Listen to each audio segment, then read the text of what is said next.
Algumas pessoas ainda insistem em afirmar que a radiação do espaço não seria um problema para os astronautas nas missões Apollo. Bem, eu ainda vou fazer um vídeo especial sobre isso, então aguardem. Agora eu convido a todos vocês para assistirem um vídeo de como a NASA pensava na ida do homem à Lua antes das missões Apollo. E agora passo a palavra para o designer de foguetes da NASA, Von Braun. A voyage around the moon must be made in two phases. A rocket ship taking off from the Earth's surface will use almost all the fuel it can carry just to attain a speed great enough to balance the pull of gravity. Unpowered, it will then keep circling the Earth in an orbit outside of the atmosphere. This is the first phase.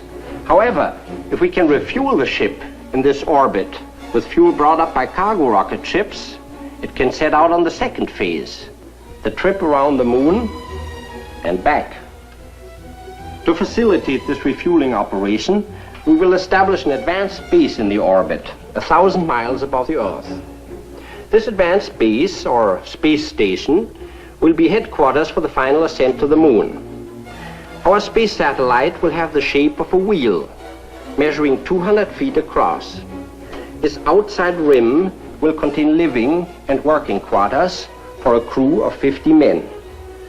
Just below the radio and radar antenna is the atomic reactor. Its heat will be used to drive a turbo generator, which supplies the station with electricity. Access to the station will be through an airlock in the hub. The three large spokes are elevator shafts, and the small pipes are used as condensers for the turbo generator and the air conditioning plant. The entire wheel will slowly rotate at 3 revolutions per minute. The resulting centrifugal force will produce an artificial gravity for the men in the rim. Notice that the floors are placed so that the men stand with their heads towards the hub. The wheel is divided into 9 sections. The first section is headquarters and communications. The next section will be for Earth weather observation and prediction. Military reconnaissance experts, aided by powerful optical and radar telescopes, will observe every point on the globe as the space station makes its complete trip around the Earth every 2 hours. Next is the emergency hospital section. And then the astronomy division, where men will keep an eye on the rocket ship as it makes its trip around the moon. The rest of the space station will house calculating machines, maintenance facilities, air conditioning equipment, living quarters, and even a botanical and zoological laboratory. This entire space station will have to be prefabricated and tested on the ground. After dismantling, it will be transported in pieces up to the orbit. For the difficult job of reassembling the structure, we have provided a new type of spacesuit. Using gyros and 2 small rocket motors, the operator can tilt and move in any direction. Located outside will be 7 remotely controlled mechanical arms, each a specialized tool.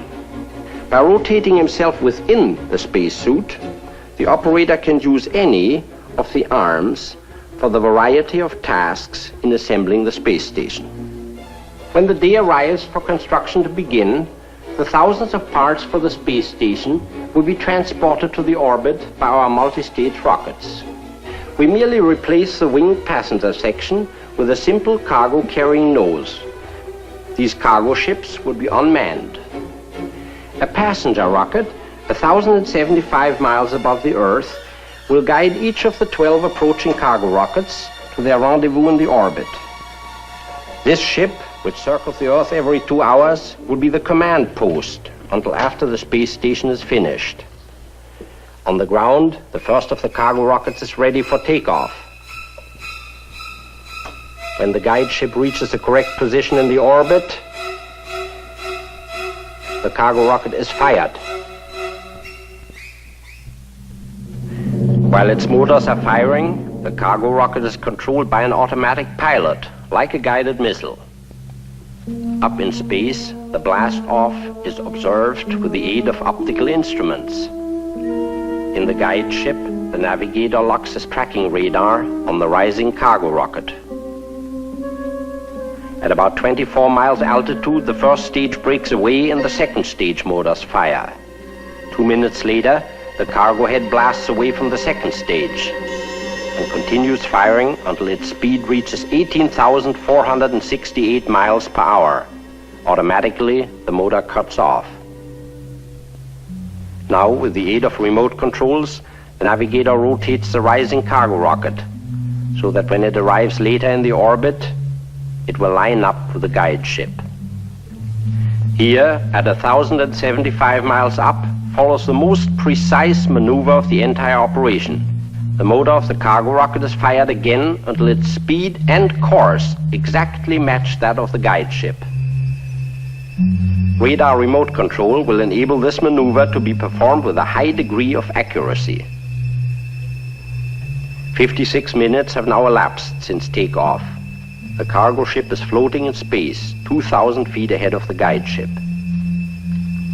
2 crew members make their way to the cargo head to begin the unloading operation. First, the motor and tanks are detached. Then 2 bottle-type construction suits are removed from the hull. When fitted in the airlock, each of these construction suits will receive an operator.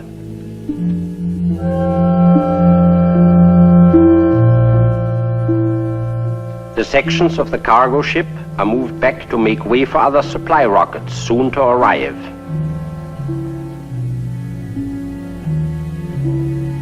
Construction of the space wheel now begins. The sides of the cargo nose are mechanically separated. Built-in tanks of compressed air inflate this large plastic inner section of the hub. Thin metal plates are immediately clamped on the outside to protect it from meteors. The first workday in space draws to a close.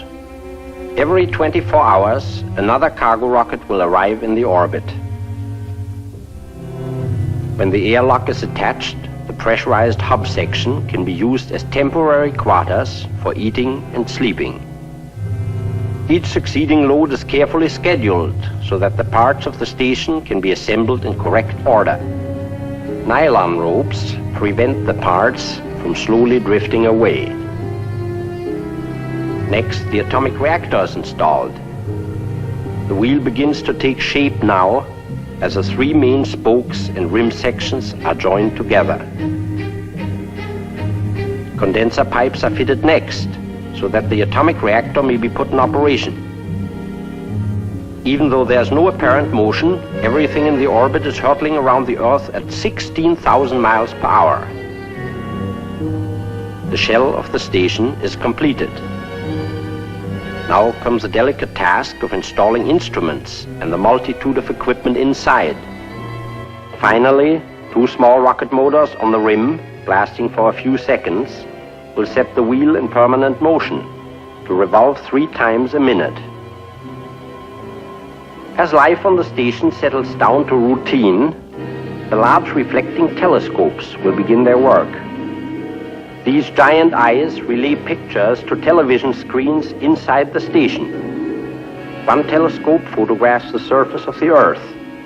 Another keeps a constant watch on the Earth's weather, while the third is trained on our next objective, the Moon.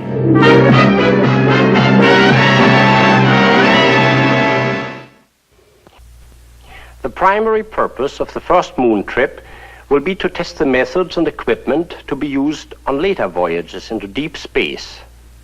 It will be essentially a scouting trip around the moon, and no landing will be attempted. To understand the plan of the trip, let us use this model. Here is the Earth with the moon circling around it. Since the first half of the trip will take 5 days, we must aim the ship well ahead of the moon so that they both arrive at about the same point in space at the same time. Here we have a scale drawing of the Earth with the moon 240,000 miles away. This is the elliptical path which our rocket ship will follow, going out and coming back. For the rocket to leave the orbit of the space station, its speed will have to be increased by firing the rocket for a brief period of 10 minutes. The ship will then coast for 5 days. The Earth's gravity begins to slow the rocket down until 121 hours later, at a point within 60 miles of the moon's surface, it will begin to fall back toward the Earth. Gradually picking up speed, it will take another 5 days to coast back to the space station. This model will show you how our future moon rocket ship might be designed.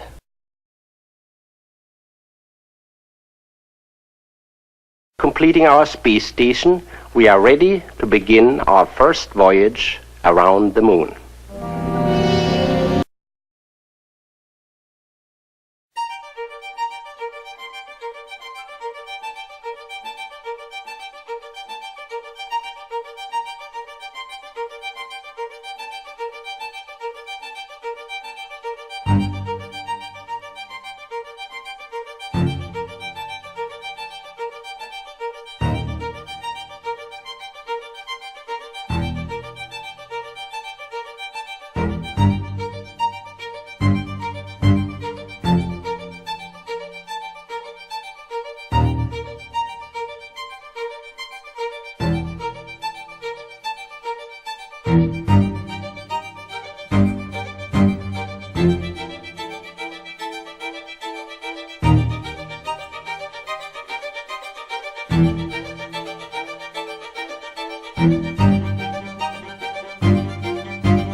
Ladies and gentlemen, you have just witnessed the first successful voyage into interplanetary space. This pioneer trip around the moon will soon be followed by an expedition which will actually land on the moon's surface. Even now, construction is going forward on the atomic-powered rocket ship that will challenge the limitless depths of space and solve the mystery of the red planet Mars.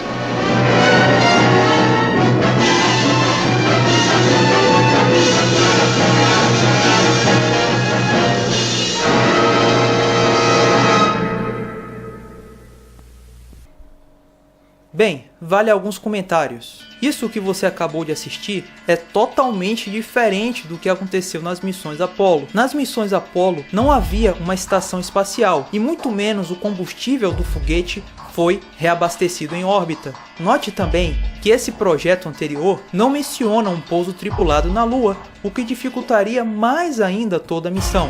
Von Braun, considerado o pai da ciência de foguetes e um dos grandes membros da NASA, era do partido nazista. Nessa foto ele está lado a lado da polícia nazista, a SS. Von Braun era um cientista nazista e foi um dos principais cabeças das missões Apollo. Se você quer entender a origem do programa espacial americano, a NASA, você terá que voltar para a Alemanha nazista. Bem, um pouco antes de 1969, ou seja, antes da missão Apollo 11, a NASA fez algumas animações um pouco mais realísticas sobre a ida do homem à Lua. Veja.